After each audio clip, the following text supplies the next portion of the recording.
What is up, Knob Slobbers? JJ back here from Run Pure Bets. Here with my man Holden Kushner. We're gonna be doing some extra videos with us, especially for MLB previews.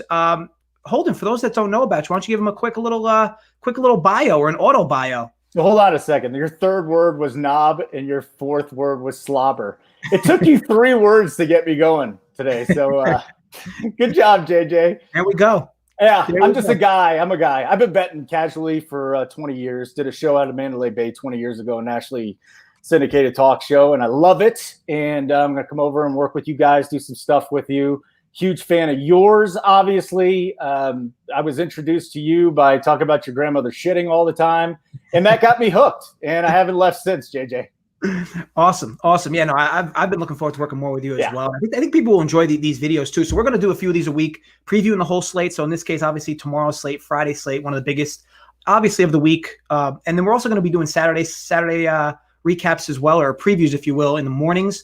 We'll have those as live videos so you guys can join us, but we'll give you more details for those on our socials. But yeah, so we're just going to go run down game by game, kind of like what we're looking at from a betting angle. Maybe some targets. I know some of these games don't have lines yet, but we'll be able to, hopefully, between me and Holden, predict the lines for you guys. But ultimately, yeah, going to give you some leans, going to give you some picks and some angles to target in these games. So I guess without further ado, Holden, we could probably start with an interesting game because Washington-Baltimore first game tomorrow. It's at 6 o'clock. Little interleague play. Now we know Malone's going for the Orioles, but the Washington starter hasn't been officially named yet. The line is 177 or minus 177 in favor of the Nats. Total 9, little extra vig in favor of the over. Any thoughts on this game in particular, especially since we don't know the starter yet for the Nats?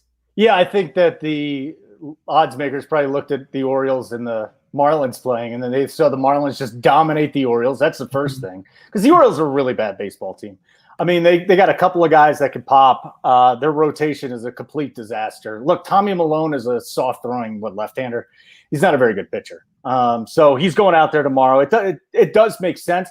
Here's the issue with me, and I wonder what you think about the Nats offense. Like, I thought immediately Juan Soto would come in and just trigger this thing, and they'd go off, and they really didn't in that first game. He did come in his first at-bat, got a hit, had a couple of hits, made a great defensive play. I'm still a little skeptical about this Nats offense, though, buddy, because, listen, there's no Rendon. That was a huge loss for them. Soto's just coming back, but I don't see Turner getting on base enough. I don't see this offense really stretching things out. 177 is a heavy number. Yeah, so this is really this number I truly believe is because the Orioles have a good shot at getting swept by the Marlins here. So it could be a potential market overreaction. But look, you still have a team in the Nats that have some good right-handed bats, right? Turner, Kendrick, at minimum. Obviously, Soto rounds out that middle from the left side. But for me, this is going to be a tough game to target, specifically if you're going to want to bet the Nats, because as you said, like, that's a big number to lay with the Nats, who just really haven't gotten off to a great start. You don't even truly know who's going to be starting for them, and you know that bullpen's not great either. I'm just trying to check the weather real quick for that game. It's going to be warm, hot and humid. Yeah, it's going to be warm. Yeah. It's going to be warm, and you know how that ball can carry out of that park when it's warm. So 9 feels like a fair number. I would say, like, if you're going to look for a spot to target in this game, potentially over, just because of, again, you're looking at the heat. There's so many question marks from the pitcher position. But the problem is, like, the Nats just haven't really been hitting, and the O's are just completely quiet in this Marlins series. But again, that does feel like a small number for that park with that weather, with the questionable pitching. So that's probably where I would lean. I wish I could get more info for you for this game, but again, we only have limited info with the pitchers. So look, we'll slide over to the next game, Tampa and the Yankees. Now, what's interesting about the Yanks is, and this happens so often, right? Like, a team is playing so well, right? And it's like in baseball, people love to ride streaks, and I do it as well. But like, what tends to happen is, like, a market overreaction begins to occur. We're kind of starting to see that with the Twins a bit, and you kind of maybe saw it a bit today, where it's like a game they should have won, but they didn't, and the line was probably 40 cents off in favor of the Pirates. But like, at the same time, you can't bet against the Twins. Ultimately, Twins lose as like a minus 200 favorite. So the Yankees here, though, this line's kind of short. They got Tanaka going up against Snell. Looks like I'm seeing 110 both sides. Total 8.5. What do you think here, Holden, in this game? So Snell has had 16 starts against the Yankees, and unfortunately, I think I've watched probably about 13 of them, and he's not very good against them. The ERA, we like FIP, we like XFIP, we like Sierra more, but just looking at a number here, just a straight number, 4.41 ERA against the Yankees. This offense is remarkable. Here's the interesting part about that, though. They're only hitting 231 with a 306 on base against left-handers. It's got to be because it's early in the season, right? Because this offense is it's too good. Thing I'm looking at here, a big thing is Tanaka is probably going to be between 65 and 70 pitches. And obviously the Yankee bullpen is just nasty. It's something special. The Rays are a good team, man. They're at home, but their offense has been a disaster. So really, if you're taking the total here and you're going over, you just think that the Yankees are going to just crush Snell, because this is one of the, I would say 7, 8 worst offenses. They've only hit 10 home runs so far this year. So I know everybody kind of looks at the Yankees and they're drawn toward the Yankees. And I'm actually, looking at this saying, I don't like Snell, and I do like the way that the Yankees come in here with their pitching. I don't like the total, but here's the deal, the juice on the Yankees right now, right? What are we looking at again? It looks like minus 110 on both sides. That's not bad. I'll tell you, that's not bad at all. So I would lean Yankees at this point. How about you? I think it's going to be one of those things where, like, if you want to bet the Yankees, bet them tonight, because you would think this line's going to move. I mean, look, even if your quote unquote sharp money comes in on Tampa, like, you're going to get a lot of Yankee money in this spot. The Rays just aren't doing what people thought they would do, at least to start the year, specifically with their bats. And I get it. Their lineup up and down does have some holes in it, but you would have figured they would have started a little better. Now, the issue with Tanaka is always home runs, right? It seems like he always gives up that untimely home run, but the Rays just haven't had that, right? So if I'm going to lean a spot in this game, at least tonight, it would probably be under 8.5. If you expect Snell to get a good 6 innings out of Snell, if you get him, okay, we'll say 1 or 2 earned. Tanaka should be able to work around that Tampa lineup, which has been struggling, and then ultimately you go to bullpens, which both teams have great bullpens. So I would probably lean under, but again, if you were going to bet the Yankees, I would bet them probably as soon as you watch this video, if it's tonight, because that line's going to move. Probably with the Yankees being favored before all said and done. That's why I said that. I was like 110. I couldn't believe it was 110. So, yeah, maybe I'll jump on that after the show. As a matter of fact, it's something interesting, night before, let's do it, get in at 110. Then again, baseball is interesting too, though, because we got the good news is that pitchers get scratched and you're fine. It's not like the NBA where you wake up, you put your bets in the night before, and all of a sudden LeBron's out and you're like, what the hell am I going to do, right?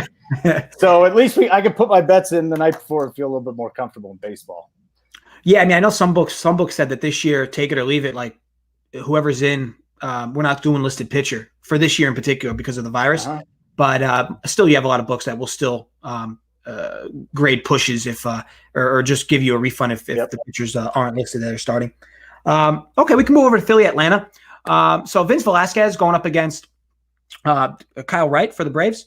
What I got here? Total 10.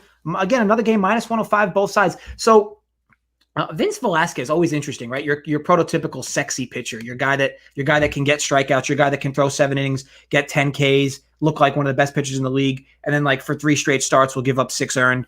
A guy that seems to struggle a lot with the long ball and a lot with his control. But look, when he's clicking, he is really clicking. This is just a scenario for me where you got a big number here in 10. Obviously, the Philly warm weather. Atlanta's been hitting. This is a real tough game to call. I don't even know if I have any lean for this one in particular. What are your thoughts on this game, Holden? All right, so let me throw some stuff out that I found here. All right, so the Braves walking off on Thursday night. Son of a buck, man. That was a rough one because Toronto was looking pretty there. Anyways, Kyle Wright. So he was the number 5 overall pick in 2017. He's got a hell of a pedigree. Like him there. 2.67 whip in a couple of starts, though, and that's not good. We don't want almost 3 base runners on the pass when that's happening. I'm not sold on him at this point. Atlanta is scoring the runs, though, 5.8 runs per game. That's right up there near the top. They're absolutely rolling. Philadelphia, also they can score. The problem here is Velasquez, though. And I don't want any part of this game. JJ, I'm done with it. Velasquez, it's his first start since the 26th of July. A lot of stuff happened with the Phillies. They had to miss a little bit of time. He's a strikeout pitcher, giving up hard contact. I want nothing to do with it. The total, the over, actually is something that you might – it's a big number, right? But what did you say, 10? Yeah. So, and that brings up a different point. Like, there are certain numbers at certain parks, and we've touched on this as well. Like this is probably as high of a total as you'll see in Philly. I mean, sometimes you'll see 10.5, but like unless you're getting legit 2 gas cans, like this is number 10 Philly's ballpark. 10.5 maybe is high. So ultimately, yeah, I mean, runs make sense, but do realize this is a high total for this park, despite warm weather or not. Typically, like a high total for this park would be 9.5. So 10 is up there. But yeah, it's just a tough game overall to cap. Just real quick, the Braves bullpen had an issue with Toronto on Thursday, but to that point, that has been the strength of this team. So yeah. I think that's something you got to look at too. Let's say Wright struggles, they do have a solid bullpen behind him. And Philly is coming into the series with some hot bats. They were smacking the ball a bit, especially recently. So just something to look for if you're going to target betting that game. That the over could make sense, but at least wait, maybe that could come down. I know the over might seem popular, but I think you're going to get sharper money on that under to bring it down to 9.5 before start. Pittsburgh, Detroit. So Chad Cole, I don't see a pitcher listed for Detroit yet. Nope.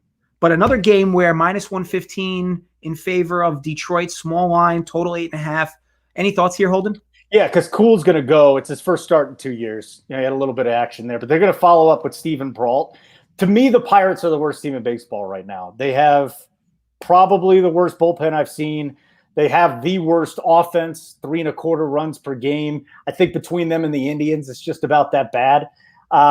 So Pittsburgh on that side, that's just a bad team. So really it comes down to Detroit. 500 teams so far. Do you think that Detroit can either put up the runs because and if they can't, then that's an easy under. And the other side of things is I want to know who's pitching for Detroit because they're not a good team either. I mean, this is smoke and mirrors with 5-5. This is just 2 crappy teams, JJ. I mean, are you leaning either way on this? It's just ugly to me. So the only way I would think you could lean is if an actual true dog price opens up on either side. Is a better shot that dog price is going to be seen on the Pirates. Just because I look at this game as how could you lay vig with either of these teams, especially like if you're going to lay vig with Detroit on the road. I know that like they showed some success against the Royals, but like, man, it just seems like a bit of a market overreaction. Not a big overreaction, but just a slight overreaction here. This line should probably be like 108 down the middle, probably not 115. I wouldn't consider that enough value where I'd want to bet Pittsburgh. But if Detroit money comes in, which you'd figure it would, the market right now just can't stand the Pirates, and for obvious reasons. If this line can climb to like Detroit -130, which again it could, I would think targeting the Pirates there at a slight dog number would at least be semi-favorable. All right. Well, sometimes I just look at games, JJ, and I know we're all trying to make money here, but I'm just like I can't. I don't have a pitcher for Detroit. I would bet the Pirates at +500 tomorrow. even if we have +500. Come on, 500. It was not. I mean, I was being a bit facetious. I know you were. I know you were. But this is 2 crap teams. So there's a lot of good games tomorrow. Why try to overanalyze this one? Correct. All right. So interesting one here. Mets Marlins. Michael Wacha and then Alcantara for the Marlins. No line here. I expect this line to come out within the next few hours. So if I was to predict this line, okay, I would figure total for this game is going to be 8. And you're probably going to get the Mets here at about -165, -170. That's what I would figure this opens at. So I guess we could play it as if it's there. Let's assume it's at that spot. If it is, it would be a complete stay away spot for me if it is there. Ultimately, of course, that's where I'm grading the line as a fair one, right? So I would, of course, stay away. But for me, you got so the Marlins come into this game a little warm, no pun intended. They absolutely are. What they're going to about to be 6-1. I'm not sure if they're still winning right now while we're recording this, but about to be 6 or 7-1. They're 5-1 coming into tonight. So yeah, 6-1 if they hold on to win. Again, their bullpen and they had some issues with the Orioles, but yeah, they're. All they needed was a little salami slapping at the old strip club in Florida, and they're in good shape. They're in good shape. When was the last time you went to a strip club? Oh, for bachelor party had to be 6 years ago. One of my buddies got walked by the strippers. It was for him. They tied his belt around his neck and they just started like walking him. That actually sounds fun. It was on a stage in front of like 60 people. Yeah, they took his clothes off. It was a little much. Little raunchy. I mean, not all his clothes. I mean, this thing wasn't X-rated, but I mean, they took the majority of his clothes off. Yeah, I don't want to see that. It's been about it is 14 good. years for me. Wow. Yeah, I mean, strip club's not really my thing. I mean, I'll go for a bachelor party here and there. Yeah, it's really not my thing. But yeah, it's that was interesting to say the least. Do you eat there? Because everybody's talking about these buffets at the strip clubs now, because the dude from the NBA went over there. I don't even remember who it was, but he goes and eats a strip club buffet. My sense is that it's not very sanitary in a strip club already. So I'm thinking that the food probably isn't great. But everybody tells me I'm wrong. I'd rather eat food out of a cesspool. I can't imagine. I can't imagine the food there's any good. They keep telling me, they're like, "Why are you saying that, Holden? You get great steak and wings and stuff like that." And I'm like, "I'm not going to a strip club for lunch. It doesn't sound." I'd rather you take a shit between a slice of bread and eat that versus like ordering. That's excessive. Now again, this is like your plus 500. You're just going. You're going out there, buddy. So what do we got with this? Miami, right? Sandy Alcantara first start since opening day. I do believe the fair line is going to be 170 in favor of the Mets. Now, if the Marlins keep winning, well, obviously, when they win again, I think the market's going to start shifting, right? And shifting probably for the wrong reasons. This would probably be a good spot to potentially target the Mets if that line opens any less than 170. Let's say it's like 150, and then you can get first five minus half a run at like minus 110. So that would be a spot I'd want to target. The total would be tough to manage all around for quite a few different reasons. But if I'm going to target a spot, it would probably be Mets first five if you only have to lay that 10 cents a vig on it. But what are your thoughts there, Holden? Well, I think Waka, he lasted 9 innings in his first 2 starts. The Mets bullpen is struggling. Again, they're not scoring. They're at 3.92 runs per game. That's not good. For the Marlins, second worst bullpen in baseball. You know what? Their playoff chances went from 9% to 21% now. And probably went up even more than that after this win. That's a stock that needs to sell. Well, this is the whole thing. Like, at what point in time do the Marlins start crashing, though? Any team could play a good 10-game stretch. Of course. Like, if we had a 162, the Marlins might have won 8 of 10 during that time. So they're off to a hot start right now. Here's my problem with this game. The Mets are not good either. Okay? And they're running Waka out there. He's a home run machine. He's already given up 2 home runs. He hasn't pitched very much. What is it, 9 innings in his 2 starts? He's given up 2 home runs already. I mean, I'm never hopping on this Miami bandwagon this year. It's just I refuse to do that. So I guess leaning toward the Mets. But even in the first 5, man, Alcantara looked good in that last start. So to me, you would have to have a really strong opinion either way for me to look deeper into this game. Yeah, and a lot of that makes sense. I still think you're going to get this line. It's going to be at least 150, right? It has to be, right? I mean, how could they open this line at any less than 150? The Mets are bad. The Mets have been really bad. But listen, the odds makers and the computers know better, right? Yeah. They're not going to favor the Marlins in this. So if you like the Mets, I'm just down on the Mets, man. I thought they'd be better than this. Stroman went down. Their starters haven't been as good. Their bullpen's been a wreck. And offensively, it's like, what are you doing here? Pete Alonso is hitting a lot. Now, you could look into this, but I've been watching them. Pete Alonso, Keith Hernandez said this. So he's been hitting a lot more line drives than getting under the ball. And he's the key to their offense. And we just haven't seen it from him yet. Yeah, I mean, hopefully he comes alive at some point. Obviously, being in New York, this is a better place when he's doing well. At least last year it was nice and buzzing around here. Okay, so let's slide over to Boston, Toronto. Toronto's been I wouldn't say a nice surprise. I think they were hot on a lot of people's lists to at least have a good start to the year with their bats. So Tanner Roark going against Weber for Red Sox. This is going to be a bullpen game for them. For the Red Sox, well, it's going to be because Weber's just horrible. Like, this dude, did you see what he's done? He's had 2 starts. He hasn't struck anybody out yet. He doesn't have a fastball. He's got knocked out in the 4th inning in both. So this is actually a game that I like. Now, we don't have the total on this yet, so I wonder what this total is going to be. If I had to guess, this total is going to be 10 and a half. I thought 9.5, 10. But yeah, so 10 and a half. Yeah. Listen, the Toronto offense has not been good, but their bullpen has been a disaster. It's a 4.40 Sierra. I know you're a Sierra guy. Second worst offense in the game. This is what scares me, is the second worst offense in the game. I love Tanner Roark. I know the kid. I love the guy. Absolutely love Tanner Roark. I know a lot about him. And the problem is he pitches the contact. Now, sometimes he gets weak contact. Sometimes he doesn't. You're going to Boston. My sense is going to be warm and humid, right? So the weather's going to be decent. Ryan Weber versus Tanner Roark. I never feel comfortable pushing an over with a team that's not good offensively like them, but they're legit going up against a AAA starter. Like, a guy has no business being in the majors right now. Mm-hmm. So if you add Toronto getting on Weber and then Tanner Roark pitching to contact, I actually do look at it, just because I don't like either one of these pitchers at all. Yeah, I think something that we noticed, at least early on, and I'm not sure how long this will sustain, but teams that traveled on the road for the first time this year didn't seem to perform that well in that first game. I don't know if it's because they started traveling for the first time as a group, or maybe it was a little rushed travel. But Toronto's going to be on this flight late tonight towards Boston. So I don't know how much impact that's truly going to have. But if I'm going to target this spot, it would probably be a first 5 over. So if the total is 10, you're probably looking at a first 5 of 5.5. So you probably get that even maybe at potentially dog money. So that would probably be my target. But ultimately, again, a tough game to call. Bats should be alive. It is a big number. You might get some regressing to the mean.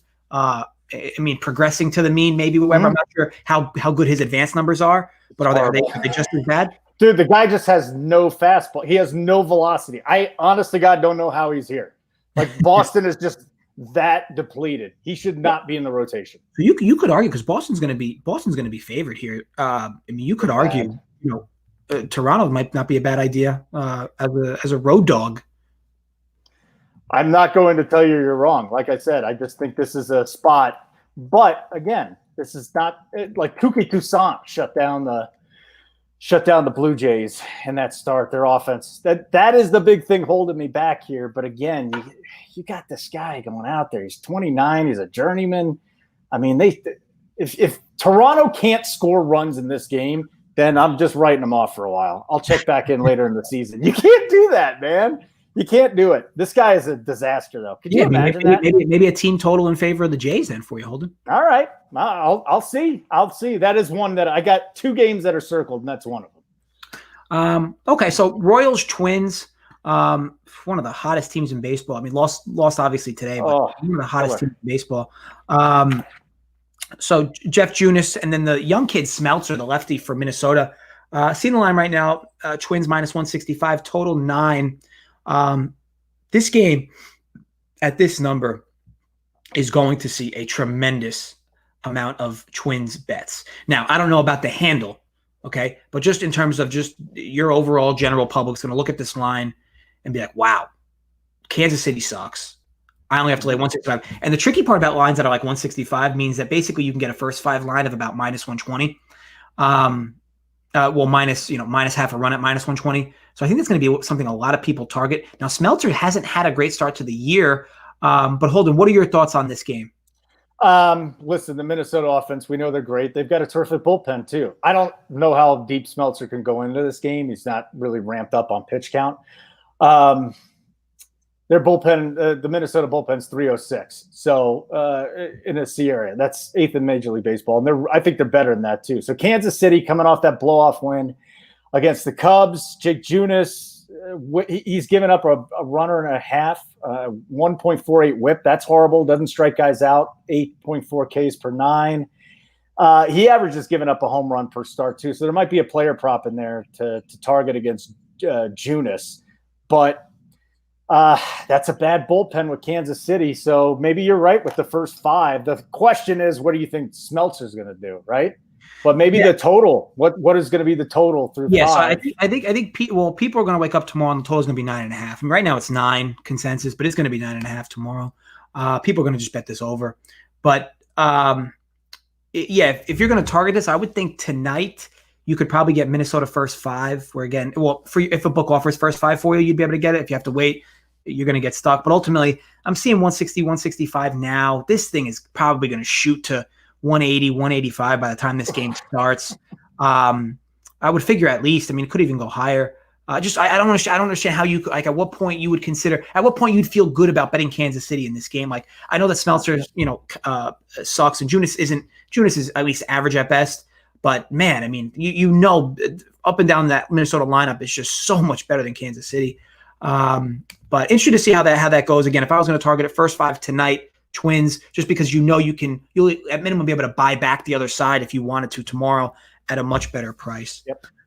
Okay, so tomorrow, next game, White Sox and Indians.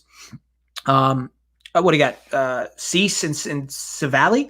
Yeah, Aaron Savali has been the worst luck pitcher in baseball at this point. He's got back-to-back 9 strikeout games. He's got nothing. They're just not scoring it for him, and they got the worst offense in baseball. I mean, they're just horrible. Yeah, they're 30th in WRC plus. And I don't know how deep everybody is into numbers though, but weighted runs created to me is a really good indicator on what your offense is doing. They're doing nothing. This is a horrible offense. So this is what I was saying. Cease is coming off that 6 shutout against the Royals. I want to get your thought on an under on this game. So I'll tell you this. I typically, I always look at it with a grain of salt if a pitcher's coming off a huge start where they threw really good. And it's not because of it doesn't make sense. But look, if a pitcher threw good and it made sense, he's got good Sierra, or maybe he gets blown up and he shouldn't have because, a loose ball that was what should have been ruled an error. It wasn't, whatever. Either way. I typically look at games like that a little extra careful because I don't want to say just because of a true bounce back, but typically what happens is when a starter has a game like that, the market tends to over-adjust towards that last start, which could mean a half run in favor of that last start. Could be.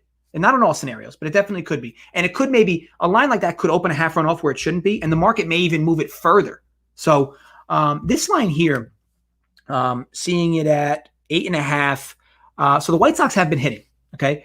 We kind of know that. And we know the Indians really haven't been. If we argue that Savali has been unlucky, it would make sense to target the under as a favorable bet. But man, this number feels low. What the White Sox have been hitting, and Cleveland just feels like. I mean, that lineup's they're not this bad, right? Like they're not like Marlins bad, right? No. I mean, they're poor, but they're not as bad as they've shown.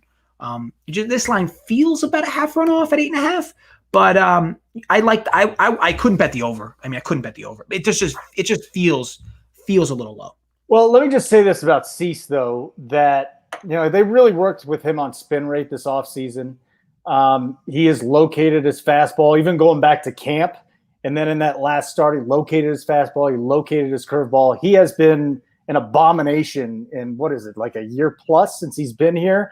This is where I'm going with this, though. I'm buying Dylan Cease kind of getting over a hump in the majors at this point. Now, that was one start, very small sample. But again, I go back to camp, listening to some of the things guys are saying, increased spin rate, better fastball command.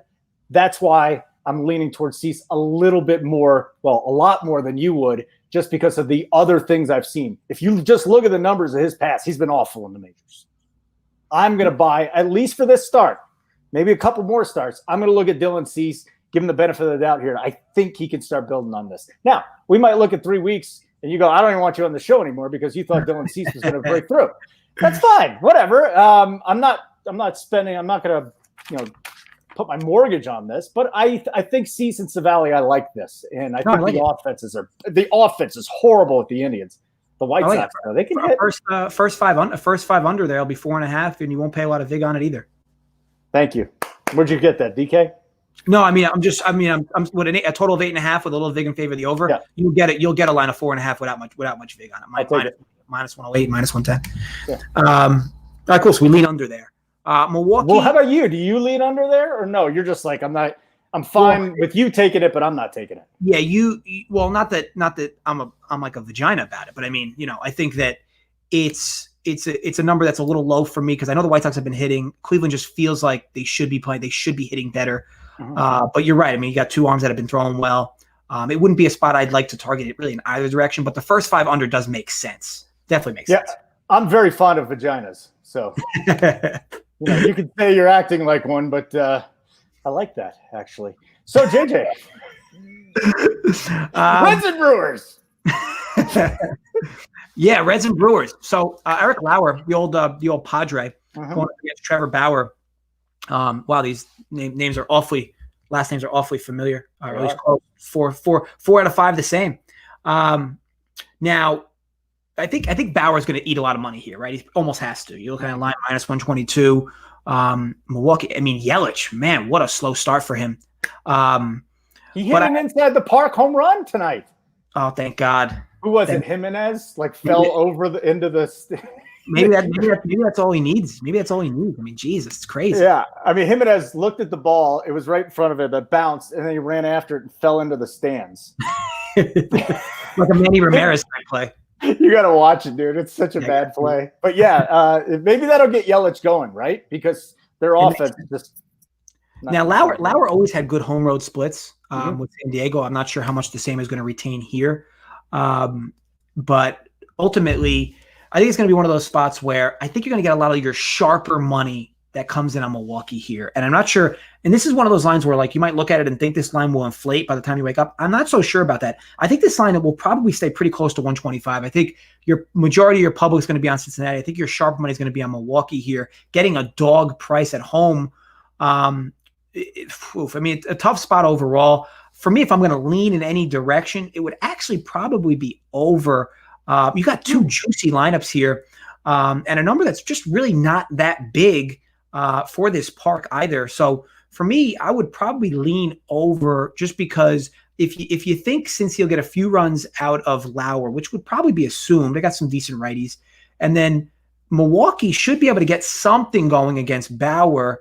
I know both these teams have decent bullpens as well, but this number just feels so low. I would probably lean over for the game, not the first 5. That would probably be where my head's at for it. But what do you think, Holden? Well, the Brewers' offense has been a disaster early on. Here's why the line is so big. I mean, you know why. Bauer. Did you see what he's done his first 2 starts? He struck out 20. He's been great. In 13 the third innings, so he's got the .53 whip. Nobody's getting on.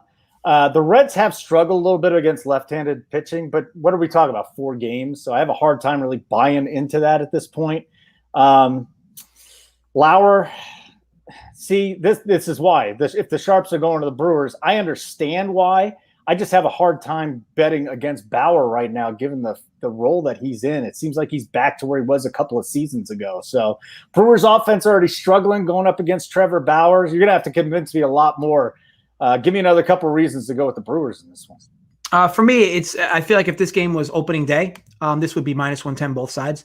The fact that you got a few good starts out of Bauer, the fact that you have Milwaukee struggling at the dish a bit is why this line moved about 15 cents in favor of Cincinnati. And I'm just not somebody who wants to overreact after about 2.5 weeks or so of baseball. Okay. So for me, this line's probably a bit off. Now it could still move a little further. It could, but I'd be pretty shocked. I'll be honest. I'd be pretty shocked if this line climbed above -135 at most books. I would think it's going to probably stay in that -125, -135 area. But look, the bigger this gets, I mean, the more value will open up on Milwaukee, because Milwaukee as a home dog, getting a juicy number would always be favorable for me. You're liking it. Like this is one you're pointing out. You'll have this on the list if the line moves. So the line would have to move. Like I'd have to probably be able to get like +120. On the Brewers. All right, very good. Cards. I love this series. You've been to a Cubs Cards game? No, not. I actually have not. I definitely need to. Fun. So much fun. Yeah. See, so when I grew up, I went to high school in Chicago, and we used to go down to Wrigley. Now, the Cubs-Cardinals rivalry was not big back in the early 90s because the Cubs sucked so bad. I mean, they were just an awful team. And now it's just actually like a little bit of a rivalry. It's kind of fun to see. They get juiced up for this. And, Lester and a guy named Ponce de Leon. I mean, I love the last name Ponce de Leon, man. I'm sure all of his statues are getting torn down, but, Yeah, exactly. Good for old Ponce. Man, what's going on with the Cubs bullpen? Did you see him again against the Royals? Kimbrel is a disaster. What happened to this guy? It's crazy. He was like Hall of Fame level closer, and now he can't do it. He's just not getting the job done. But I like Lester here. And I thought I was one of the guys coming into the year, thought Lester was going to be a disaster, right? Because the velocity's gone. He had problems with location and everything. And he's come off 2 starts, a run in 11 innings, looked good in camp too. So I think you really got to take that into mind here with Lester, even if he only gets 5 innings. Maybe that's the way to go because that Cubs bullpen is going to blow whatever lead they might have. Yeah, and I'll tell you this total feels like easily a half run too low. And Lester's been good. Ponce de Leon's obviously pretty good as well. Not spectacular, but pretty good. But for me, what the Cardinals have are a lot of juicy right-handed bats, right? Mm-hmm. And the Cubs certainly have a lot of juicy left-handed bats. and juicy right-handed bats, to be honest. This total just feels so low. Now, granted, it's a tough game for me to cap in terms of who's going to where value is on one side or the other in terms of Cubs or Cards. You'll probably see this at -120, -125 at most spots. We're seeing only like 1 or 2 spots where this is right now, but for the most part, you'll probably see -120, -125 in favor of the Cardinals. Probably a little bit of value potentially on the Cubs, but man, there's a lot of question marks with that team. I think where there's not too much question marks though is how good both these lineups are. And I would think, and again, you mentioned with the Cubs bullpen, like over in this number seems low. If I was going to target it, would probably be over that number of 8. But if you were going to bet this, Holden, what would your thoughts be? Well, I mean, I think 5, the first 5, and that's it. I mean, I would just look at the first 5, maybe even under at that point. And if you're going for the full game, do you know? Take a guess. How many home runs do the Cardinals have this season? They have no power. Oof, yeah, I know it's not a lot. I would say probably like 12. 6. Is it really? Wow. 6. They're not doing anything offensively. They're a disaster too. I lean toward the Cubs on this. I get it. You know, and they're 10-3. A lot of people jumping on the bandwagon now. I thought they'd be a mediocre team coming in this year, but I do like where Lester's at right now. I don't like what the Cardinals offense is doing. And I also don't like the Cubs offense or the Cubs bullpen on the other side. So I would look at the first 5 in this one. How about you? Yeah, definitely would lean the over. It's more or less, and they're struggling the Cards, but their struggles are built into this number because this number I don't think this number should be 8. So if I was going to lean a spot, it would definitely be the over. This would probably not be an actual play I would be on regardless though. But if you were really looking to bet the game, I would be targeting the over at 8. 8.5 would not be a spot I would like any longer. Okay, so Rangers, Angels, Griffin Canning, Jordan Lyles. What we got here? This is rough for the Rangers, isn't it? So what are you looking at? Isn't it where's the total on this one? I see 9.5. 9, which wow, 9.5 feels high. I mean, Texas just isn't hitting. Like, man, that feels high. It is high because look, I mean, Texas, you were just talking about them. 70 weighted runs created. 70? Only the Pirates and the Indians are worse. So, JJ, you and me have talked about the Pirates and the Indians offense already. These guys are right there. The Rangers are just barely better than them. Yeah, they haven't been good. They haven't been good at all. And Griffin Canning's definitely not a bad arm by any means. Man, but it almost, you know what it is? It's like it feels like too juicy to just lay half a run with the Angels first 5. But yeah, I mean, the under would make a lot more sense. But man, Trout really got going last night. Well, I'm not sure what he did today, but I know the Angels won today. So they are coming in with a little bit of hot bats too. Yeah, first 5 would make a lot of. If I was going to bet this game, it would probably be just lay half a run first 5 with the Angels. That would probably be the only bet I would make. Yeah, I think here's the deal with Jordan Lyles. Watch his last start. He couldn't locate his curveball. He locates his curveball, then the Angels could be in trouble. But then on the other side, Griffin Canning has been tremendous, right? He's thrown 10 innings, 12 Ks. I mean, Canning has come back and looked nasty. Oh, yeah. Absolutely nasty. And then you're right with the Angels offense. Now, Trout, some people don't believe in batter versus pitcher or anything like that. Some people don't believe in a guy hits well at a ballpark.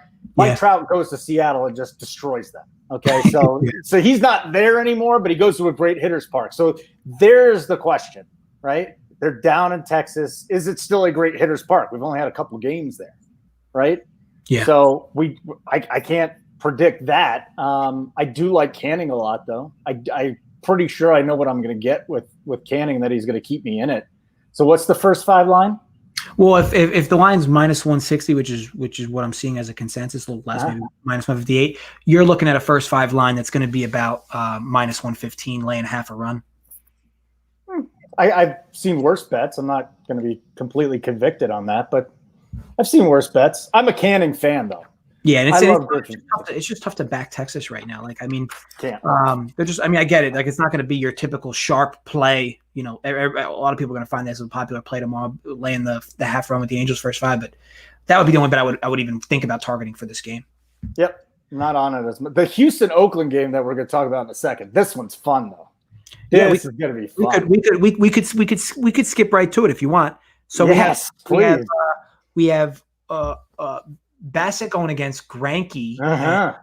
look, line practically right down the middle, 105 both sides, 108, pending your book and how much VIG they have. Total of 8.5, 9-ish. What's getting you so stoked about it? Just the pitchers. I mean, Greinke in his last start got into the 6th with a perfect game. Bassett by far and away has been the most impressive starting pitcher with the Oakland A's. They're playing in that gigantic ballpark over there. Canning had a nice season last year. It's just about less than a strikeout an inning, but he's come out this season and just pumped Ched, man. This he's got a little extra to his velocity. We know what we're going to get with Greinke. Don't worry about, you look at his ERA, 5. He's only got like 5 or 6 Ks too. He was masterful in that start, and then things started coming apart a little bit after that. But go look at the total and tell me what you think, man, because I love both these starting pitchers. The total for me would be predominantly indicative based on Bassett's advanced number. So his obviously true ERA is less than 1, right? But what do his advanced stuff look like? What is his SIERA, xFIP, FIP? Is that stuff holding true? Yeah, I'm just going to tell you, and I'll go look it up right now. I'll just tell you, though, that this guy has really impressed me just with the eye test. So I shouldn't do eye test stuff, right, because that's too old school. But I look at him, and I go into it serious, and I'm like, this is their best pitcher. Luzardo, good. He's definitely looked good. Manaea, good. Guy turns 30 years old, and all of a sudden, Chris Bassett is going out there putting up some numbers. So I like him early in the year. I get it. You don't want to overreact to things that are happening, early on this season. You don't want to get on that. But I think this guy's got some staying power too. I'm down with Bassett. This is definitely going to be a spot where you're going to probably get another one of those sharp versus square angles. I think a lot of your public's going to be on Houston here. I think a lot of your sharper money is going to keep this line down in favor of Oakland. And look, Oakland found their bats, right? I think a lot of people liked them earlier in the year. They kind of struggled a bit, but now they've kind of found life. Matt Olson's got 3 home runs in his last 2 games. These guys are really, really slapping it around with the sticks. Even Chris Davis found a hole today for a few RBIs, and he's been struggling. So this team, this lineup's deep, and this starting staff is all of a sudden deep. And obviously, you know how good that bullpen is. Yeah. This is definitely, I think, going to be one of those spots where sharper money keeps this line where it is, and your public just wants to bet Oakland in this spot. But Houston in this spot. But Oakland's probably going to be the better bet to make. Bassett has a lifetime xFIP of 4.55. He's down. This is just 9 innings now, but it's 2.59, 2 appearances, 1.12 FIP. He's got a 42% ground ball percentage, which is actually a little bit down for him. But I'm with him, and I think the total will be interesting to look at. And about the A's too. I mean, are you going to be on the A's? It would not surprise me if you were. Yeah, it's probably a spot where I'm going to like them. I'm just going to have to debate on whether I'm getting the best price now or if I wait. Because I do believe Houston money is going to come in, but I think a lot of sharper money is going to keep this Oakland number down. Oakland just makes a lot of sense to bet in this spot, especially with how good they're playing, how cheap the number is. So I'll play it by ear, but yeah, I'd assume Oakland is going to be a spot I'm on. It's just a matter of how much I want to wait for the market to move a number, or if I want to jump on up minus 105. Yeah, the A's are interesting too. This is just a team that I'm waiting to see them really take off offense. I think they're better offense than they are right now. They're absolutely middle of the pack at this point. They're sandwiched between the Reds and the Marlins. Yeah, their bats will come alive though. They've already started to cut. They're basically they're going off of a short 5 or 6 game stretch in the beginning of the year where they were ice cold. So now they're starting to heat up, and I think those numbers will begin to progress to the mean. Okay, so Padres Diamondbacks. Now the Padres, for those that have been watching me for the last few weeks, I've been really high on the Padres to start the year, especially the first 10 games. But you can already see they're starting to slide off.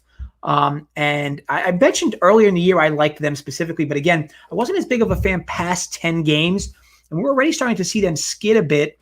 Now here, Zach Davies going for them versus Luke Weaver. Now I am not a Zach Davies fan. I know a lot of, I know like a lot of people, just like guys who get outs, and he just seems to get outs. But man, that guy just wakes up with bird shit on his windshield like every morning. Like this guy is lucky. Like the ball just gets roped off him, finds gloves. And look, I'll give the guy credit. Like he gets outs, he gets himself out of jams, sure, but he's not a big strikeout pitcher. He takes a lot of hard contact. Diamondbacks are finally starting to show a little bit of life. The problem is Luke Weaver, right? Like, man, this is another tough guy to really, really enjoy putting money on. But if I'm going to bet this spot, it's probably going to be the over 8.5 here, which you would think is a big number for this park. Probably the biggest you'll see at this park will be 9-ish. 9.5 would be like absurd at this park. So 8.5 is a big number at this park, but I do like it over. I think you have two average at best arms, two very potent lineups. So the bullpen for the Padres, which was supposed to be very good coming into the year, has really not been that great to start. And I'm not in love with the Diamondbacks bullpen either. If I'm betting this game, it's going to be the over at 8.5. What do you think, Holden? Here's the deal then, and I'll bring this back to you because Weaver was a guy that had a spectacular season last year, and he's got a pedigree behind him. He's gotten off just a couple of slow starts. So are you taking more of what you've seen from these two starts this year as opposed to what you saw last year? I'm with you on Davies, by the way. The guy just pitches the contact, and you can't do that in baseball very often anymore. These guys are too big, too strong, the ball goes too far, it's all juiced up. Weaver on the other side.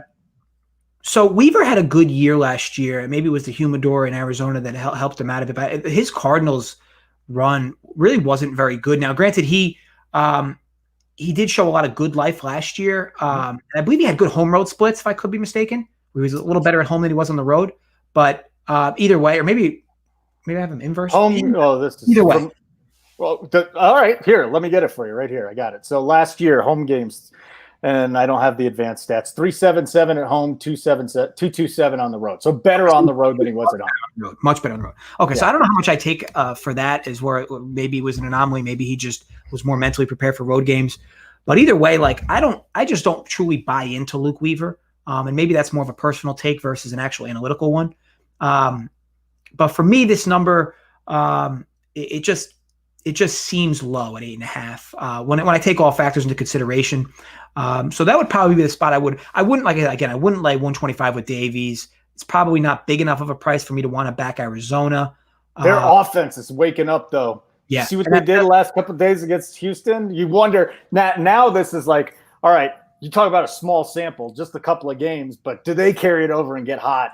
Yeah, I think you have hot bats on at least one end. You have a bunch of juicy bats on the other. For me, I'd like the over in this spot. If you were going to bet this, Holden, which way would it be? Yeah, over. Yeah, and people are going to shy away from it because where it's being played at Petco. Yeah, so I'm with you. Like you and me are probably twins on Zach Davies. Like I can't stand. Like I watch him and I get upset because I don't want to watch the game when he's pitching. I hate having action on games where Zach Davies. Great, he gets outs, but it just like how long can it last? It's crazy. It's kind of like Roark too. When you go back to him, and he's actually had some success. But again, guys that pitch to contact are not the guys that we see having success anymore. Yeah, it's just a different game. Yep.